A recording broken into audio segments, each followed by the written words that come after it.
Alors, mes chers amis, pour ce nouveau cours de Torah aujourd'hui, j'espère tout d'abord que la journée aura été utile. Sachez que chaque jour doit être utile. Alors, doit, ça ne veut pas dire que c'est une obligation. La meilleure chose, c'est que ça vienne du cœur. Comment ça vient du cœur? On est dans la période justement où, on l'a dit hier, mais or docher bechocher, un peu de lumière peut arriver à repousser une grande obscurité. La grande obscurité, c'est la vie. Ne pas se tromper, ceux qui pensent que on doit toujours sourire, que la vie est belle pour tout le monde, que la vie est sincère, honnête, droite pour tout le monde, récompensant ceux qui méritent d'être récompensés. Ben, c'est pas comme ça. C'est pas comme ça. Il y a le premier chapitre du Tanya de Rabbi Shneur Zalman de Liadi. D'ailleurs, c'est le Yutet qui se lève cette semaine, sa libération des prisons tsaristes. Commence son Tanya Rabbi Shneur Zalman de Liadi par Mashbin Te Tzadik Vel Tiracha. Avant même la venue au monde de la Neshama, de l'âme, eh bien, on l'a fait jurer déjà dans le ciel d'être un tzaddik et de ne surtout pas être un rachat. Tzaddik, c'est une personne juste, et un rachat, une personne impie. Et l'âme, avant même qu'elle descende dans un corps dans ce monde, elle signe là-haut, oui, je serai toute ma vie ici-bas, sur terre, tzaddik. Comment elle peut jurer et signer là-haut avant même d'être descendue et habillée dans un corps humain ici-bas? Alors on le dit, ça c'est le deuxième chapitre du Tanya. C'est bien étudier le Tanya cette semaine. Yutet Kislev, Rosh Hashanah de la Chassidut. Commence bien une nouvelle année chassidique avec les enseignements du Baal Tanya, Rabbi Shneur Zalman de Liadi, dont c'est sa libération. Ben, c'est marqué deuxième chapitre. Comment on arrive, comment cette âme, elle peut jurer avant même de descendre dans le monde qu'elle avait tout le temps de sadique ici. C'est pas évident. Parce que deuxième chapitre, c'est quoi la définition d'une neshama, d'une âme? C'est Chelek Elokam Imal Mamash. C'est une partie, la partie la plus élevée de Dieu, parce que dans Dieu, il y a des niveaux de révélation. Eh bien, la partie la plus élevée de Dieu, de manière concrète, elle est en chacun d'entre nous, en chaque juif, en chaque juive. C'est ça une neshama, c'est ça une âme. Après, troisième chapitre, on commence à parler de tzaddik veralo, racha vetovlo. Un tzaddik, il a tout le mal dans sa vie, il galère. Et à l'inverse, un rachat, un impie, il a tout le kiff dans sa vie, alors qu'il il fait que des mauvaises choses. Comment comprendre ça? Comment comprendre ce qu'est un juif bénoni, intermédiaire, moyen? Toutes ces notions-là sont des questions qu'on se pose légitimement dans un monde de plus en plus obscur et de plus en plus inégal. Il ne faut pas se tromper de lutte des classes. La lutte des classes de nos amis extrême gauche en France, on voit où ça mène à l'antisémitisme crasse. Mais la lutte des classes dans la Torah, c'est-à-dire que de se dire, je me lève le matin, je fais ma tfila, j'étudie, dès que j'ai un moment, je suis le premier à étudier, à assister à des cours. J'essaye d'être un bon juif dans la cache-route, dans les tfilotes, la kippa, la tzedaka, les bonnes œuvres, les bonnes actions, les teilim, voilà. J'essaye. Chacun, on essaye à notre niveau d'être des bons juifs. Et, bah, je sens qu'au-delà des choses qui peuvent arriver dans une vie, des choses dramatiques, aujourd'hui encore, j'ai appris, j'ai appris le départ de la maman d'un des fidèles avec qui je priais en France. Il va être emmené à Yerushalayim demain. Donc au-delà des drames de la vie, parce qu'il y en a, et notre peuple, et surtout ici en Israël, depuis plus d'un an, on est dans les drames. On est suspendu encore aujourd'hui à un hypothétique accord pour la libération d'une partie des otages restants. C'est même pas ceux qui sont en vie, ceux qui sont pas en vie. Qu'est-ce qu'on va nous donner si c'est des personnes vivantes ou des corps? Alors le drame, on y est, ça fait plus d'1 an qu'on y est. Mais c'est-à-dire que il y a le drame collectif, il y a individuellement. J'essaye d'être un bon juif au jour le jour. Et j'ai même non seulement ma vie, elle décolle pas, mais je galère. Alors à côté de moi, je vois quelqu'un qui ne fait rien du tout en fait au niveau Torah, mais qu'en plus de ne rien faire au niveau Torah, il, euh, il escroque les gens et il a la belle vie. Alors viens ici.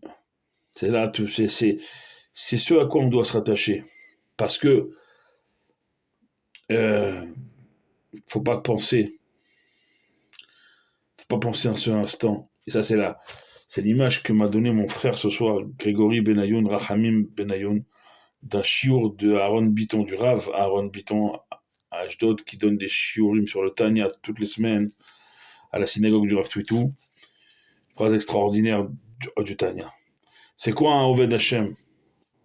Quelqu'un qu'on appelle en haut, un serviteur de Dieu.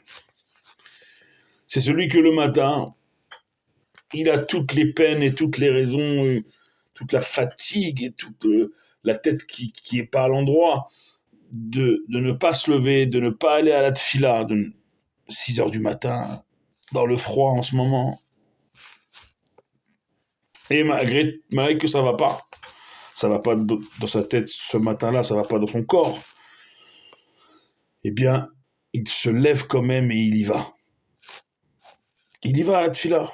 Ce sera certainement pas sa meilleure tfila de sa vie et peut-être même la pire. Mais il y est allé.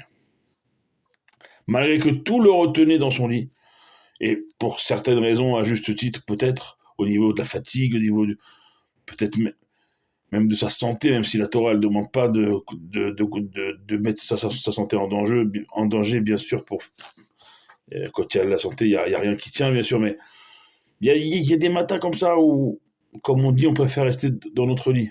Malgré tout, on se lève, on y va. Pour les hommes, ils vont à la tfila. Pour vous, mesdames, vous priez. Et les matins, on n'a pas envie. Et on y va quand même. Il y a tout qui nous retient. On y va quand même. Ça s'appelle un serviteur de Dieu. Parce que Dieu, il avait aucune raison de nous créer et de tout créer ce qu'il a créé. Franchement, qu'est-ce que Dieu, il est allé s'embarquer dans une galère pareille? Est-ce qu'on rend, ne serait-ce que une, ne serait-ce que une once de ce que Dieu nous donne? Au niveau investissement, c'est pas un bon investisseur, Dieu, puisque ça fait des millénaires qu'on est à côté de la plaque. Pourtant, Dieu, il y est allé. Il a tout créé. Il a créé l'être humain. Parmi les êtres humains, il a choisi le plus petit des peuples, le peuple juif, qui est un peuple à la nuque raide, peuple qui n'écoute pas. Il y va quand même, Dieu. Kadosh Baruch Hu, il y va quand même. Asher bahar banu mikol ha'amim benatan lanu et torato. Il nous a choisi pour toutes les nations. Alors qu'il y avait des nations bien plus grandes et plus imposantes et plus puissantes que nous. Et il nous a donné sa Torah. Une Torah où, ce soir, en finissant la conversation avec mon frère Rahamim Benayoun, on s'est dit, mais si on n'a pas la Torah, si on n'a pas la Emouna, si on n'a pas Dieu, si on n'a pas le Rabbi, les Tzadikim, comment on peut tenir? Comment on peut tenir? C'est-à-dire, c'est heureusement qu'on a la Torah pour tenir. Heureusement qu'on a la Emouna pour tenir. Heureusement qu'on a le Rabbi, les Rebbeim, les Tzadikim pour tenir. La Torah, elle est là pour ça. La Torah, elle est là pour ça. Elle est là pour, dans toute cette obscurité, nos Rachamim nous disent, allumez la semaine prochaine, les Nerot de Hanouka, les lumières de Hanouka. Hanouka, c'est l'inauguration. La paracha de cette semaine, c'est également l'inauguration d'une histoire, celle de Yosef et de ses frères. Toujours elle tombe à Hanouka, cette histoire. Parce que oui, même dans la lumière, même entre frères, on peut se faire du mal, chas v'shalom, Dieu nous en préserve. On doit, la lumière, en tout cas celle qu'on cherche et qu'on recherche dans nos vies individuelles, ne doit pas écraser le collectif autour de nous. Ce que dira Yosef à l'ange Gabriel qui lui demandera où tu vas. Yosef lui répondra je demande seulement mes frères, même si je vais à ma propre perte, je demanderai toujours le bien de mes frères.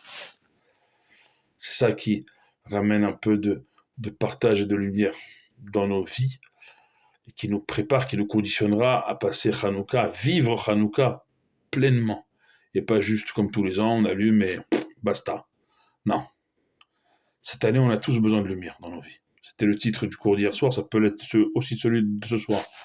Ce soir, on nommera le cours, parce que demain soir, on sera mardi soir, demain soir, ce sera la Skara de ma grand-mère, donc demain soir, le cours sera les Nishmat de ma grand-mère, demain soir et mercredi.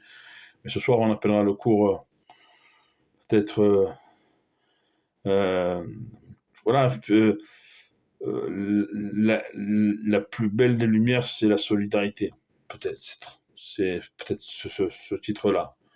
Parce que seul dans nos coins, c'est très dur. Au jour le jour, c'est très dur. Il faut se parler entre nous, il faut se soutenir entre nous. C'est ça la lumière du peuple juif. En vous bénissant chacun et chacune, en vous demandant de prier pour nous comme on prie pour vous, ensemble on est toujours plus fort. Baruch Adonai Leolam. Amen. Amen.